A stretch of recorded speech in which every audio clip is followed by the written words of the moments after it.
Good morning students. In the last lecture of the operating system, we were learn the concept of different operations that can be performed on the process.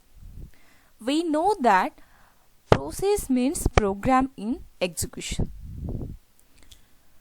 Whenever user execute any program or any application on a computer system, at that time the number of processes are generated for that execution of that program. There are many operations that can be performed on a processes. Some of these operations are process creation, process execution, process preemption, process blocking and process termination. These are the most commonly performed operations on a process.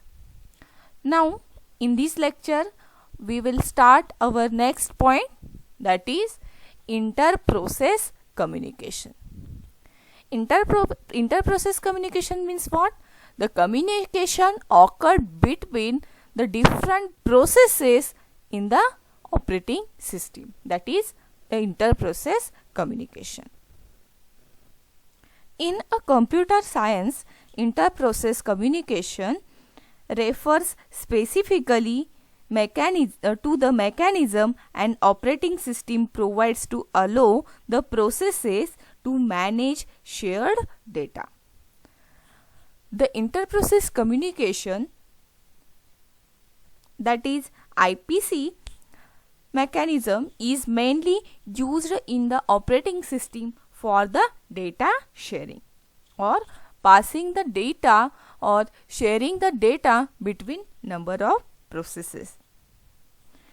Typically, applications can be IPC categorized as clients and servers, where the client requests a data and the server respond to the client's request. Typically, the IPC mechanism is mainly used in client-server architecture, where client requests for a data and server responds to that particular user data.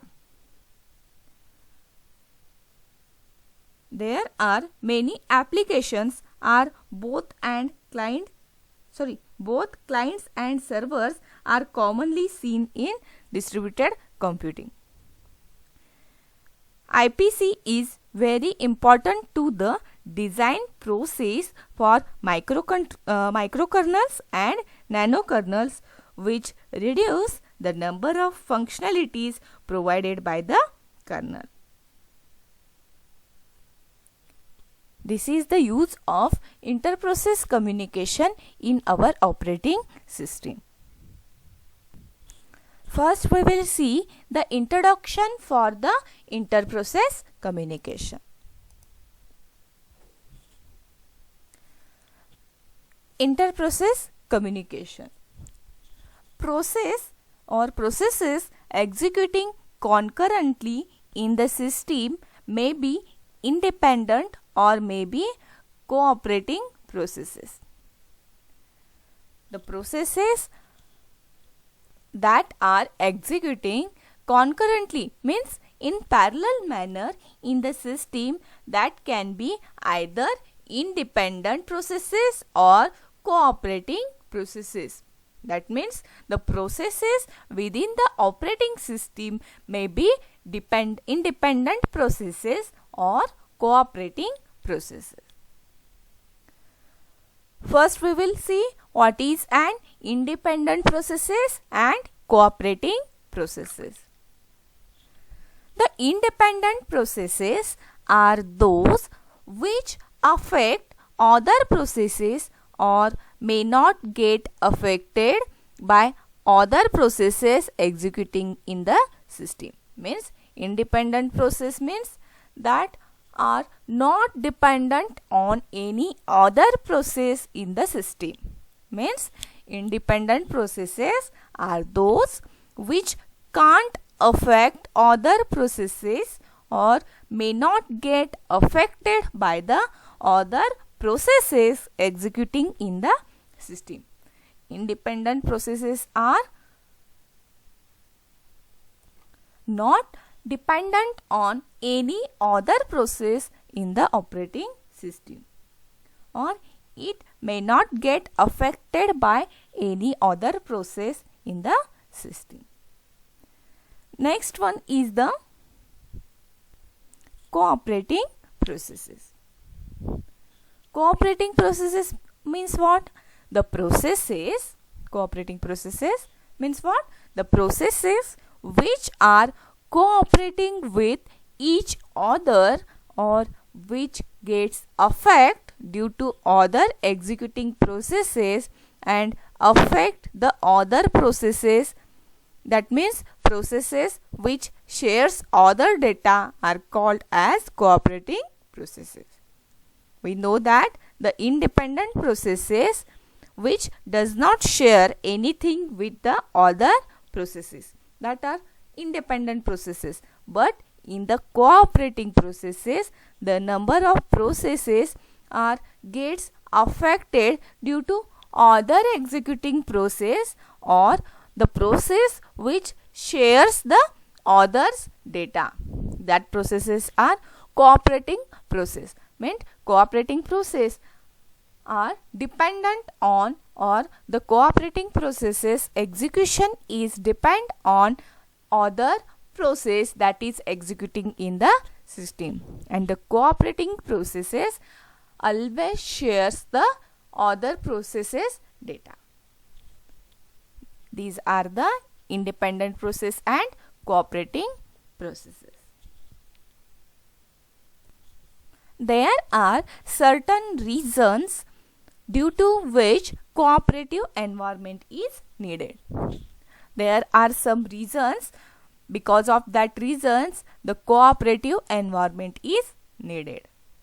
We have necessary to use the cooperating environment. There are 4 reasons.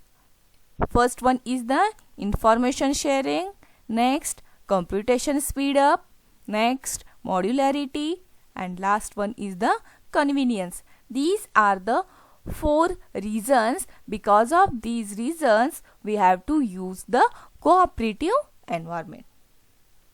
First is information sharing. Many users may be interested in the same piece of data or information, for example shared file, etc.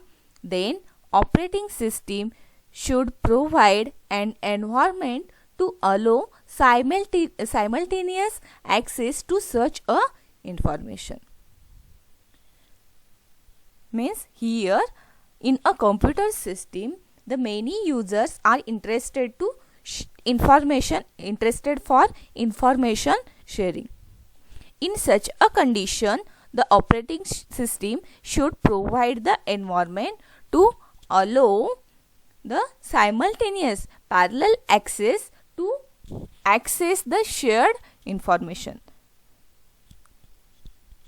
Next one is the computation speed up. It is necessary to run the computation activities as fast as possible. The solution to this is break the process in sub-processes. This cause the parallel run of subtasks, which results into speed up of computation. In a computer system, it is necessary to run all the activities or all the applications are to be run as fast as possible. The performance of the operating system should be fast. So, for that there is a solution that the process is divided into number of sub-processes and that sub-processes are executed simultaneously. So, the computation speed up of any activity is very high. So, we need the cooperating processes. Because of executing number of sub processes simultaneously, the speed up time is very high. The task is executed in very fast manner. So we want to use the cooperative processes or cooperating environment. Next, modularity.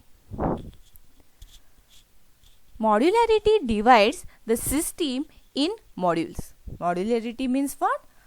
Here the system divides into number of sub modules or number of modules, so that running as operating system becomes easy, because here each module performs its own function.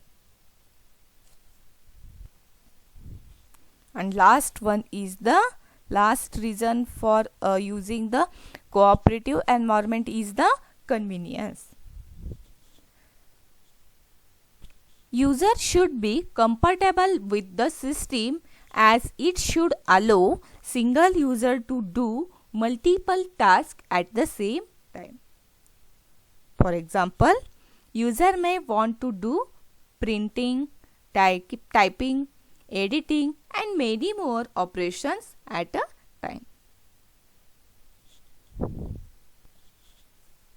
The user should conveniently access the computer system, because the user performs multiple tasks at a time. For example, any user perform the operation like printing, typing, editing and many more operations at the same time, then the system should comfortable with the user, or the user should be comfortable with the system. These are the reasons due to which cooperative environment is needed. And cooperating processes need inter-process communication, that is IPC. And the cooperating processes needs the inter-process communication mechanism, because here the processes which are cooperating with each other or which gets affected due to other executing processes. So for their communication, the inter-process communication mechanism is used.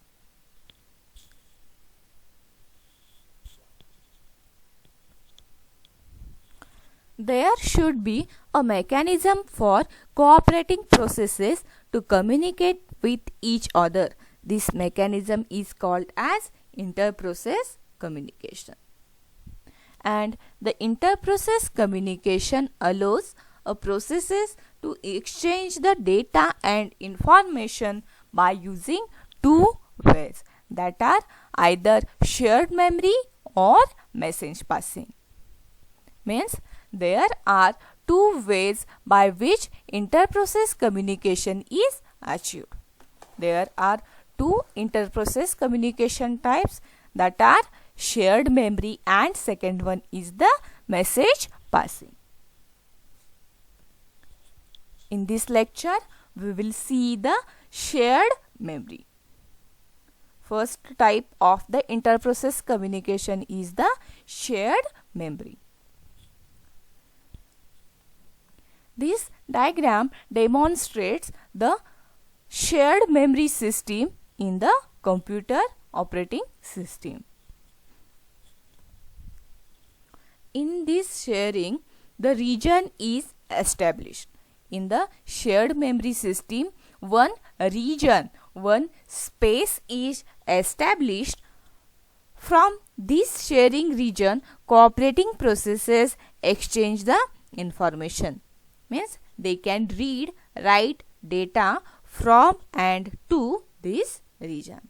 In the shared memory system, one shared region is established between the processes, and by using this region means one space, one area, in which area number of processes can share their data. Let's see first the introduction to the shared memory. The interprocess communication using shared memory requires communicating process to establish a region of shared memory. That means shared memory system allows processes to share their data or information using the shared memory region. Here, one region, one memory area, one address space is defined as a sharing region or shared memory region. Typically, a shared memory region resides in the address space of the process creating in the shared memory segment. Typically, a shared memory region, shared memory space resides in the address space of the process creating in the shared memory. Other processes that wish to communicate using this shared memory segment must attach it to their address space. If the other processes are wish to communicate using this shared memory segment, then they must attach into their address space. Shared memory requires that two or more processes agree to remove this restriction, and they can exchange information by reading and writing data in the shared areas. The two processes are communicated by using the shared memory by reading and writing the data into the shared region. We know that the interprocess mechanism is mainly used to share the data among multiple processes, or when the two processes wants to communicate with each other, then at that condition they can share their data. In that condition, the interprocess communication mechanism is used. And in the shared memory, the number of processes can exchange the information by using reading and writing data to the particular shared area. The form of the data and the location are determined by these processes and are not under the operating system control.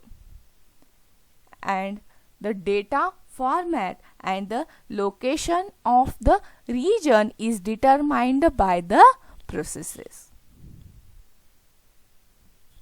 Let's see the example for the shared memory system. This figure shows a basic structure of communication between processes via the shared memory method or via the shared region method. We know that the communication between the processes using shared memory requires processes to share some variable, and it completely depends on how programmer will implement it.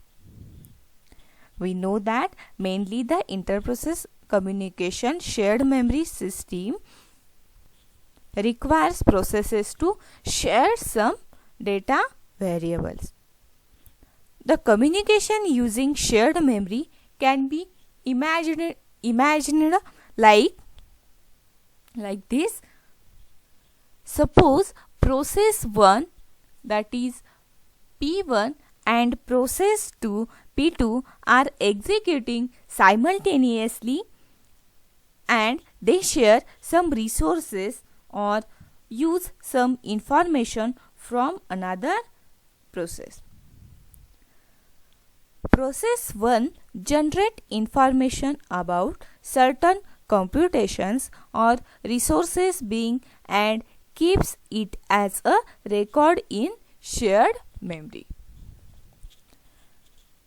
Then, when process 2 needs to use the shared information, then it will check in the record stored in the shared memory and take note of the information generated by the process 1 and act accordingly.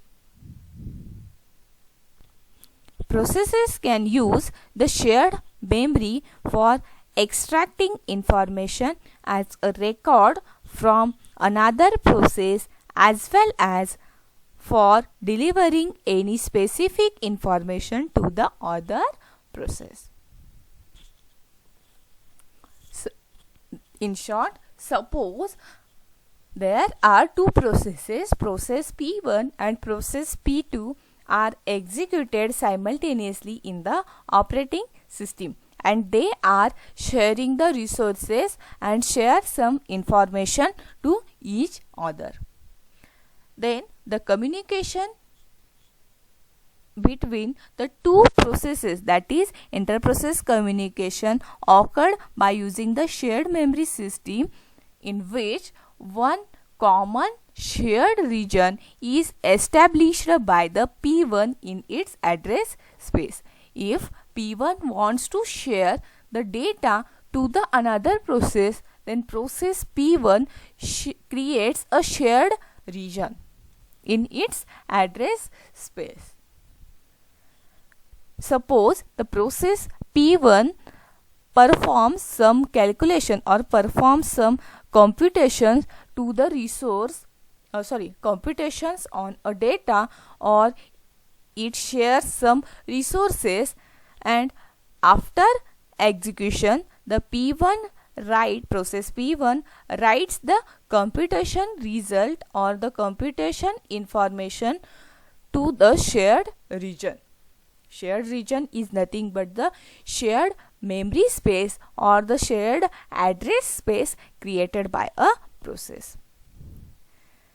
Then whenever the another process P2 wants to access the shared data by the process P1 or the shared resource by the process process P2 wants to access the resource by the process P1, or the process P2 wants to access the information that is shared by the process P1, then the process P2 reading the data shared by process P1 from the P1's shared address space. Here process P2 access the data which is shared by the process P1 in its shared region.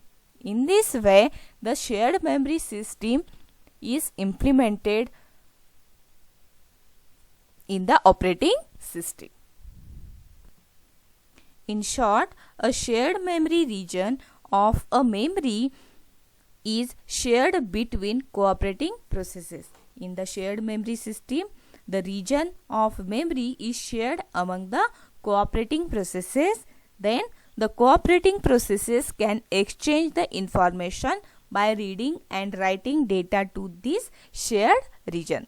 The different processes can exchange the information by reading and writing the data to the shared region.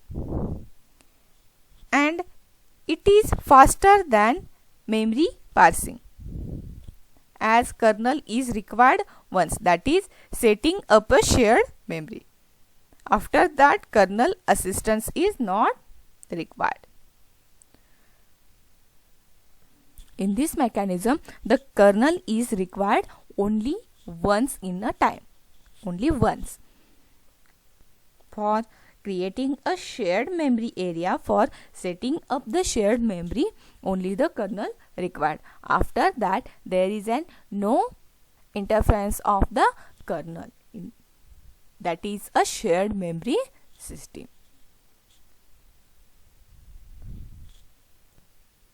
The example of the shared memory system is the producer-consumer problem.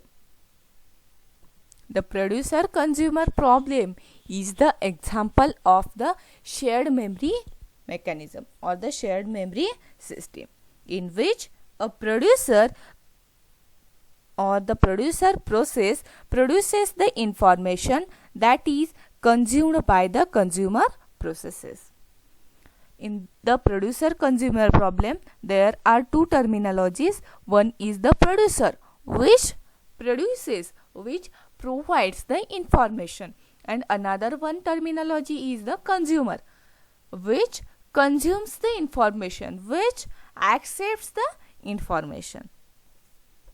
It is like compiler, which produces an assembly code and assembler consume it. The producer-consumer problem or the producer-consumer is same like our compiler, where compiler produces an assembly code and assembler is consume that particular code. In turn, assembler may generate object code which is consumed by the loader. We know that the assembler may generate the object code, and that object code is consumed by the loader.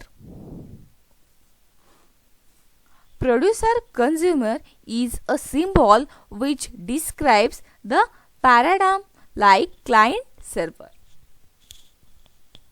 The producer-consumer problem is same like a client-server architecture.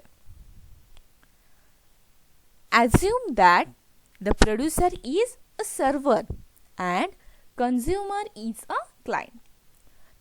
In a client-server architecture, the server is nothing but producer. Imagine that the server is a producer and client is a consumer. Then another one practical example of this is the web browser, which allows HTML files to run and produces HTML files and images. And these are consumed by the client web browser requesting the resource. The web server is a producer and client is the consumer.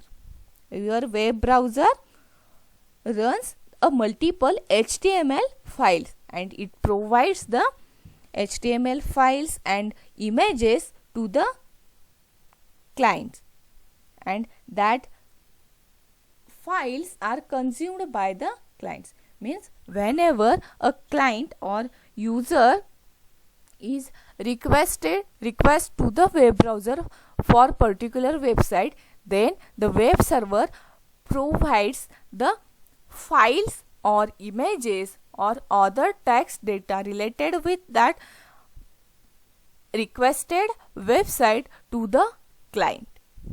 So here web server is an producer and client is nothing but consumer, because the client consumes, clients accepts the data of that website.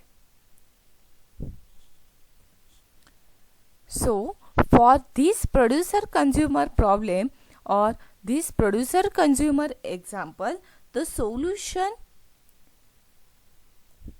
is the shared memory option. Means producer-consumer can be solved using the shared memory option.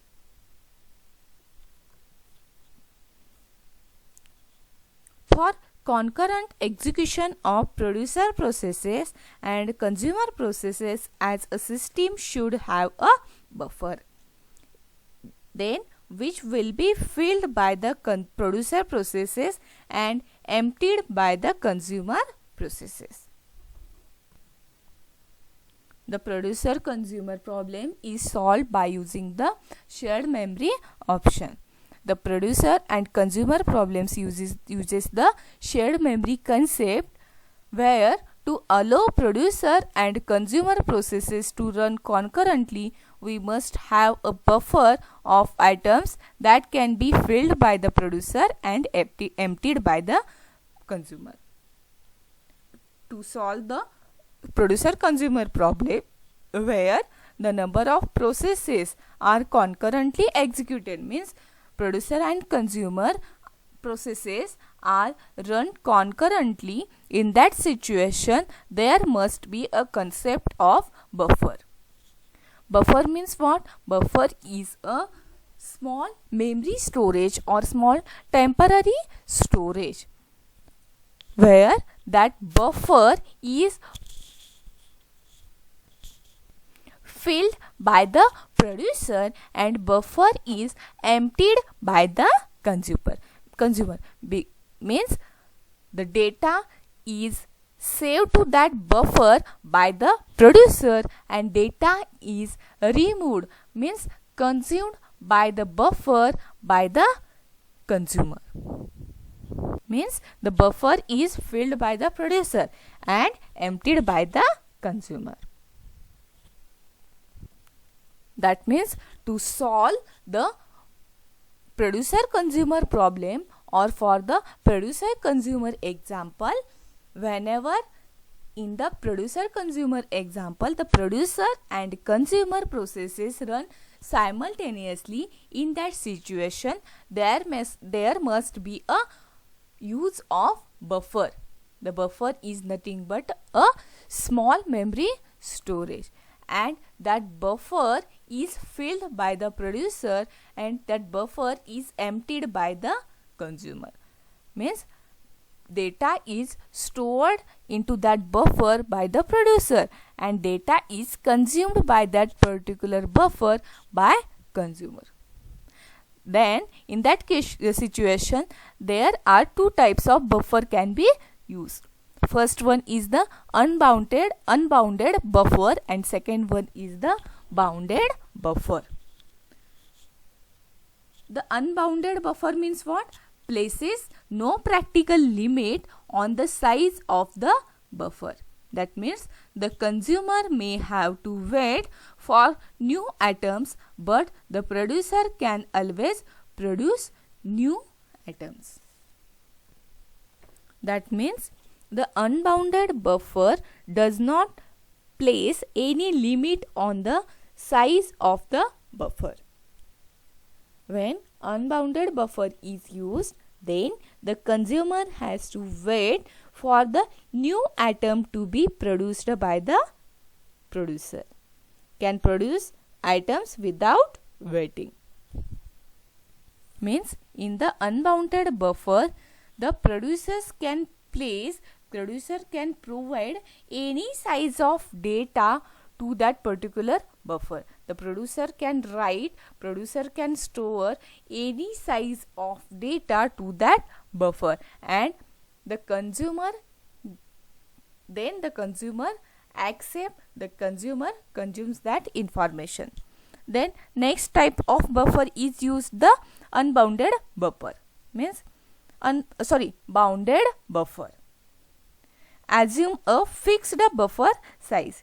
In this case, the consumer must wait if the buffer is empty and the producer must wait if the buffer is full. In the bounded buffer, the size of buffer is fixed. Assume the fixed size buffer. Here, producer can produce up to a certain number of items before it starts waiting for the consumer to consume it.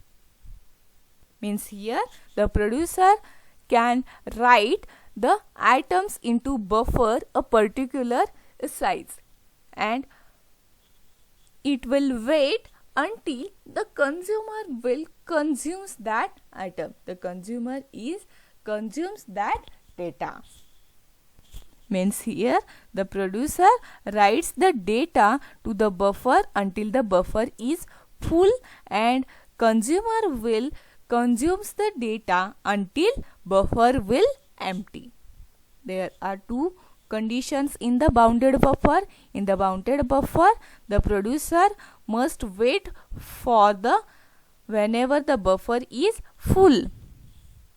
The producer must wait if the buffer is full and here the consumer also in waiting state. The consumer must wait until if the buffer is empty. These are the two types of buffer that are used in the producer-consumer problem. In today's lecture, we were discussed about the inter-process communication. There are two types of processes that are in the system, that are independent processes and cooperating processes. There are some reasons. Because of that reasons, the cooperating environment is used. Then after that, we were seeing that there are two types of inter-process communication, that are shared memory and message passing.